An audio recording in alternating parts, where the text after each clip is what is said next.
यस्मै विधाय विधिना विधिनारदाद्याः पूजां विवेकवरदा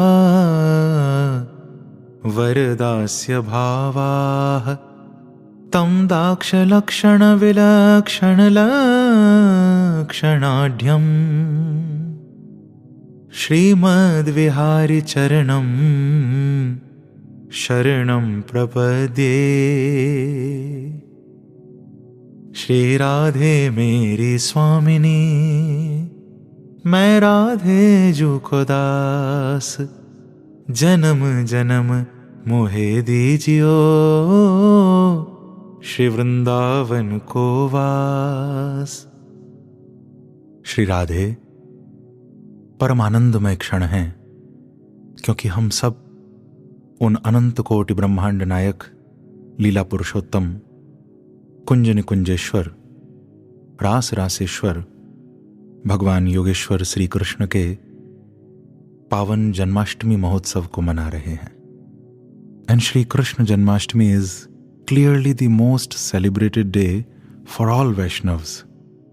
सभी भक्त, सभी वैष्णव इस उत्सव को उमंग, प्रसन्नता, आनंद के साथ मनाते हैं। ये नंद महोत्सव आनंद उत्सव ही तो है। मेरे प्रभु वृंदावन बिहारी बांके बिहारी श्री कृष्ण आनंद रूप है ना, तभी तो उनका आना, अवतार लेना मानो आनंद का साक्षात प्रकट हो जाना। और प्रकट भी कैसे होना, बस यही बात समझने वाली है। उपनिषदों ने कहा, एकाकी न रमते सद्वितीय में इच्छत। वो परमात्मा अनेक बार अवतार लेता है, अनेक अनेक रूपों में आता है, विभिन्न विभिन्न लीलाएं दिखाता है।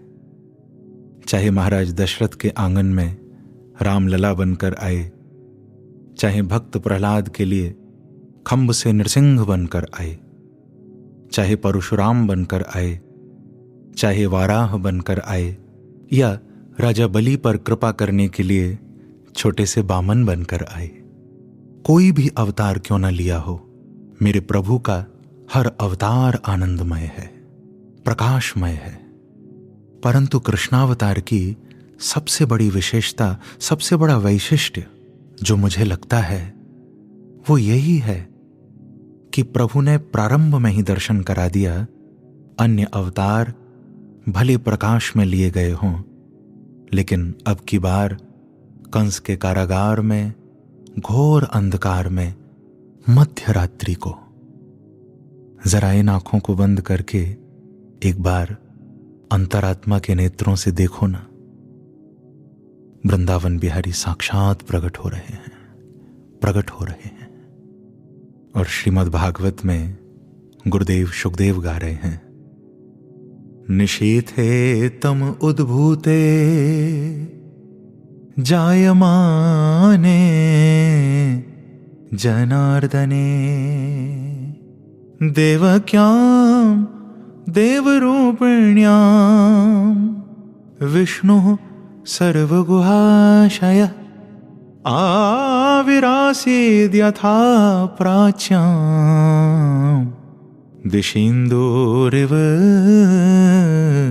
पुष्कलः।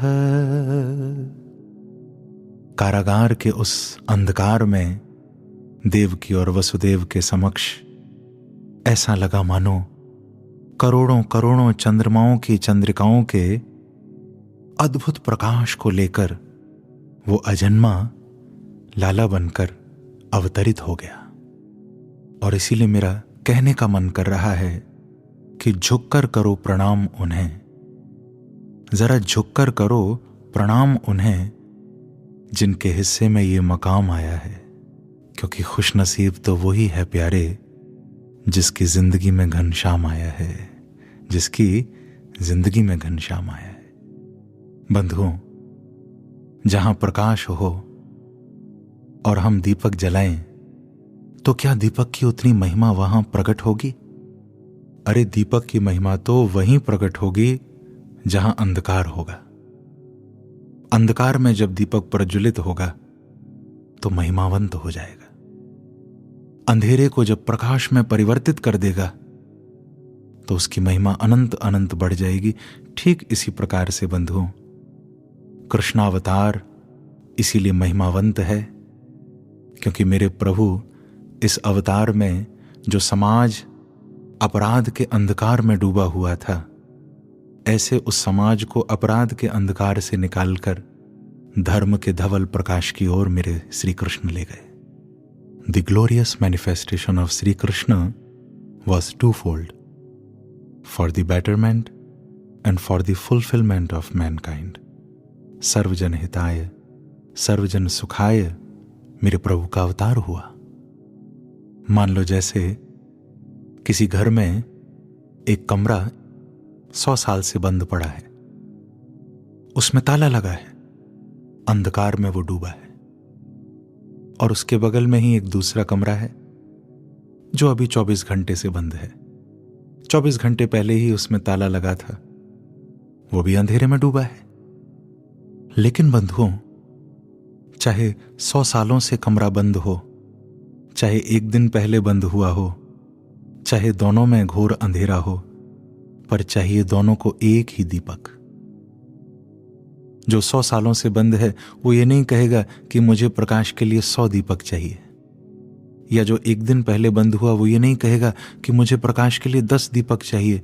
चाहे 100 साल पुराना अंधेरा हो, चाहे एक दिन पुराना अंधेरा हो, अंधेरा हटाने के लिए दीपक एक ही काफी है। तभी तो गीता में अर्जुन को कह दिया कि अर्जुन, तू मेरे सामने आ तो सही। मेरे समक्ष आते ही मेरे द्वारा दी हुई ज्ञान की एक छोटी सी किरण तेरे जन्म जन्मांतरों के उस अज्ञान के अंधकार को जलाकर भस्म कर देगी। और मुझे तो लगता है कि इस श्लोक में भी गीता जी का एक विशेष सार छुपा है। मेरे गोविंद बोले कि बहूनाम जन्मनामन्ते ज्ञानवान मां प्रपद्यते वासुदेवः सर्वमिति समहात्मा सुदुर्लभः। बंधुओं, इस श्लोक में से केवल 2 शब्द निकाल लो, बस यही सार है। प्रभु कह रहे हैं वासुदेवः सर्वमिति, सर्वम वासुदेवम। अर्जुन, बस यही समझ ले, एवरीथिंग इज मी, मैं ही तो हूं, पहले भी था, आज भी हूं, मैं ही रहूंगा। बाहर भी बैठा हूं, अंदर तेरे प्राणों में भी बैठा हूं। तू देख तो सही, तूने तो आंखें ही बंद कर ली हैं। याद रखना बंधुओं, मेरे प्रभु बांके बिहारी, वृंदावन बिहारी, वो कोई पेड़ नहीं है, वृक्ष नहीं है कि आज लगाया तो 12 साल बाद फल आएंगे। मेरे प्रभु कोई खेती नहीं है कि आज बोएंगे कल उपजेगा परसों मिलेगा। अरे भैया, वो वृंदावन बिहारी तो आज अभी इसी पल ज्यों का त्यों मौजूद है, बस देख लो उसको। तुम्हारा प्रेम और उसकी कृपा जिस क्षण एक हो जाएंगे, बस साक्षात कृष्णावतार हो जाएगा, अंधकार छट जाएगा, प्रकाश प्रकट हो जाएगा। तो मैं आज जन्माष्टमी के इस पावन पर्व पर भागवत मिशन परिवार से जुड़े हुए सभी भक्तों के लिए, वैष्णवों के लिए हृदय से अनंत अनंत बधाई देता हूं। मैं ये प्रभु से प्रार्थना करता हूं कि इस बार जन्माष्टमी पर केवल मंदिर में प्रभु प्रकट न हो, बल्कि हम सबके हृदय में आनंद बनकर, प्रकाश बनकर, प्रसन्नता बनकर साक्षात बांके बिहारी प्रकट हो जाएं। श्री राधे, जय बिहारी जी की।